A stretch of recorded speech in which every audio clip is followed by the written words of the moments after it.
Oh boy. I just got back from watching a Minecraft movie in cinemas, and yeah, it is definitely one of the films of all time. Welcome back to Is It Worth the Watch, the show where I talk about new releases and give my totally subjective opinion on whether they're worth your time. And today, of course, we're diving into a Minecraft movie. Honestly, I kind of don't even want to think about this movie right now, let alone talk about it. But hey, here we are, gotta push through the pain. So, remember that video I made about 6 months ago where I said this movie wasn't looking too promising? Yeah, even with my expectations on the floor, this somehow managed to be worse than I could have ever imagined. Okay, I'm getting ahead of myself. Let's break this down in a slightly more organized way. Also, before we get into it, this video will be spoiler free. I mean, I say that like anyone actually cares about spoilers for this movie, but hey, I've got to put the disclaimer out there. Okay, so I do want to reiterate some of what I said in my initial video, because a lot of those points still hold true. The decision to make a live action Minecraft movie was honestly just baffling.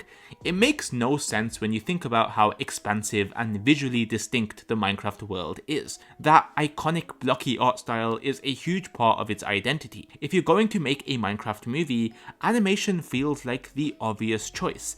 It's where all the potential lies. And yeah, while Minecraft doesn't have a set protagonist, that's kind of the whole point. You are the protagonist.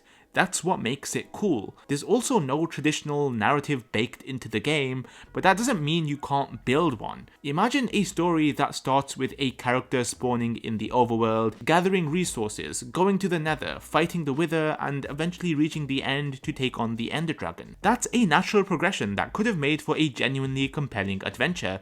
Of course, if it was handled well. But nope, instead we got the classic real person enters fantasy world storyline, because that's never been done before, right? Honestly, they should just make that its own anime genre at this point. Whatever, let's talk about visuals. I'll be honest, it wasn't as bad as I made it out to be in that first video. Like yeah, the mix of CGI and live action is still a terrible creative choice, but while watching it, I wasn't as visually thrown off as I expected to be. In that sense, it kind of did its job. Sure, the green screening was rough at times, but it wasn't a huge distraction, and it definitely wasn't the main reason this movie didn't work for me. It's ugly, but I'll give it a reluctant pass. In terms of plot, the beginning of the movie is just weird. We're told why Steve ends up in the overworld, and I kid you not, the explanation we get is basically the exact same as what was shown in the trailers. There's nothing of substance added in the actual film. Steve liked mining as a kid but wasn't allowed to do it. Then one day he finally gets the chance, finds two completely random, unexplained blocks with no origin, and we never find out what they are or where they came from, and bam, he's suddenly in the overworld. He stays there for the rest of his life because he enjoys the freedom and creativity it offers, and that's it. I can't be the only one thinking that's incredibly lazy, right? Where was the build-up? The emotional connection? Anything. It barely even felt like the movie started. We just jumped right in with no setup whatsoever. Like, have we collectively forgotten how storytelling goes? There's a reason traditional narrative structure exists. It's proven to work. And don't even get me started on how every other character was introduced. It was somehow even lazier. Just sudden appearances, zero context, bizarre world building. The central relationship between Emma Myers' character, whose name I literally don't remember, that's how poorly she was introduced, and her brother Henry was so forced. Danielle Brooks was also just there. I couldn't tell you her character's name either. And then there's Jason Momoa as Garrett. He was probably the most developed character, though calling it development is a stretch. But even then, I couldn't bring myself to care about him. All these characters get thrown together in what felt like 15 minutes, end up in the overworld, and yep, you guessed it, the whole random group of people must learn to work together after being transported to a strange world thing plays out exactly as expected. Then suddenly, by the time the climax hits, they're acting like lifelong best friends, even though they just met. It felt so unearned, so half-baked, and just completely unappealing. I couldn't connect with it at all. And look, I know this all sounds like I went in hate-watching, but I swear I actually had a sliver of hope that the movie would be at least a little bit more engaging than this. I wanted it to be good, but I was unfortunately proven right. Anyway, let's move on to the inconsistencies when it comes to Minecraft, because, oh man, I felt like they completely underutilized the source material, like we all expected. One of the most glaring issues, the complete absence of the end. Why? The film literally has the elytra that Steve just happens to have, so why in the world is the end not even mentioned, or made relevant to the plot at all? I have heard that there's a post-credit scene, so maybe they teased it there, but let's be real, I dipped the second the credits rolled. I wasn't about to sit through some cinematic universe nonsense for something I couldn't care less for, so who knows? Maybe they're saving the end for a sequel, but my god, is its absence in this film really noticeable. Yes, I know we had Endermen, but even they were just tossed in without any explanation of where they came from, and as a result, they felt completely out of place. Then there's the wasted potential of building in Minecraft. So many moments in the movie where characters are in physical altercations and they don't build anything to protect themselves or even do anything remotely cool with the building mechanics, aside from the basic building a house thing. I get it, it's not Fortnite, and I'm not expecting them to be cranking 90s or full piecing zombies, but it could have been visually interesting. It felt like one of the most iconic elements of Minecraft was just completely sidelined. And don't get me started on zombies. In the game, they poof when defeated and drop rotten flesh, but in the movie they don't. It's just another weird inconsistency. There are a lot of other small things like this, like all the pigs being pink for some reason, on top of other things that I can't quite remember off the top of my head, but they add up and make the world feel so sloppy. It's so frustrating because if they just stuck to the basics of what makes Minecraft, this movie could have felt a lot more grounded in the world it was supposed to represent. Now, with the Until Dawn movie coming out later this month, which from what I've heard also disrespects its source material, that's a whole other can of worms I'm not particularly eager to open when the time comes. It's starting to feel like game to film adaptations just aren't working, and I'm kind of getting sick of them. This movie is proof that some IPs should just stay as games and that's it. Anyway, I'm getting sidetracked. Let's take a deeper look into these characters. Jack Black as Steve. You know what? I'll spare him a little because I already went pretty hard on his iteration of Steve in my previous video, but honestly, he was somehow even more disappointing than I expected. You know, for me, it takes a lot to physically cringe at a movie. It really does. I feel like after consuming so much brain rot, you kind of build immunity to it. But man, I really couldn't with Jack Black's performance.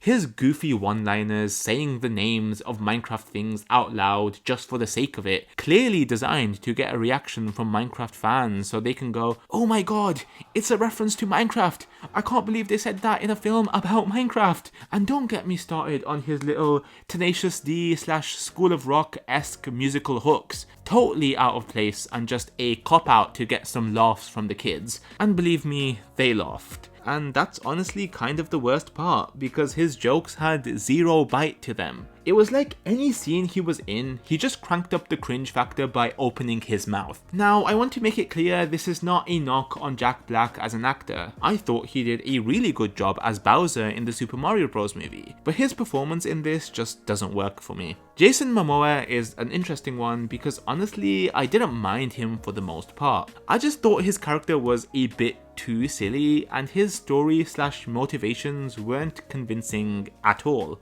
Like pretty much every other character in this movie, he felt like an unnecessary addition. However, the most unnecessary character award has to go to Danielle Brooks. And that pains me to say, because her performance as Tasty in Orange is the New Black is hands down some of the best acting I've ever seen in media, period. So for her to just not add anything remotely interesting to this movie was really disappointing. But I don't think it's really her fault, or the fault of the other actors. This just kind of boils down to poor writing. Emma Myers' character also bothered me a little bit. Based on the trailers, I deadass thought that she was going to be that one character delivering all the pessimistic one-liners like, "This guy is such a tool bag," for the entire movie, and that was it. To the writer's credit, she was a little more developed than that, but her acting ability also got kind of nerfed by the rushed story about her and her brother's dynamic, and it just wasn't very compelling. By the time their storyline became the most important part, I had completely lost interest. Sebastian Eugene Hansen as Henry was one character I genuinely didn't have any complaints about though. I thought he was actually pretty good and reminded me a lot of Shia LaBeouf, especially his look and demeanour from Holes.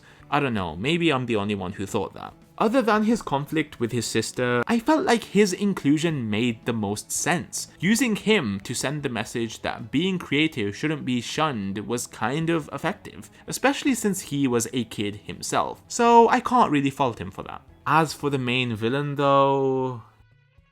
I really don't want to get too deep into this because I think that crosses into spoiler territory, but honestly, don't expect too much from them. And finally, let's talk about Jennifer Coolidge. I do like Jennifer Coolidge, I really do. But from the few movies I've seen her in, it's clear she's kind of a one-trick pony when it comes to her characters. Her character's entire arc with her going on a date with a villager in the real world really solidified that for me. Finished? No, I think he's Swedish.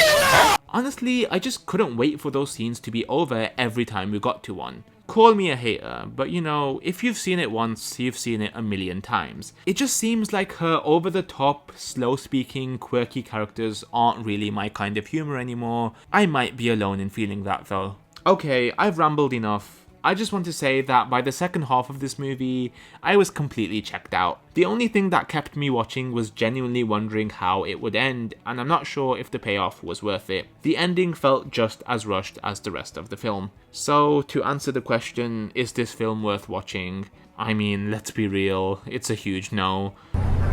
It's the biggest piece of dog shit. Honestly, even if you don't have high expectations and are prepared for the worst, you'll still find a way to leave disappointed. In my opinion, it's just not worth your time, especially if you consider yourself a fan of Minecraft. For a number rating, I'd give this a 3, and even that feels a little generous. There really weren't many redeeming qualities about this film. And I know, I get it. This is a kids movie. I'm clearly not the target audience, and you know what? The kids at the cinema loved it, and that's fine. But you know, it really left me wondering, is this really what it takes to entertain kids these days? What on earth happened to good quality movies?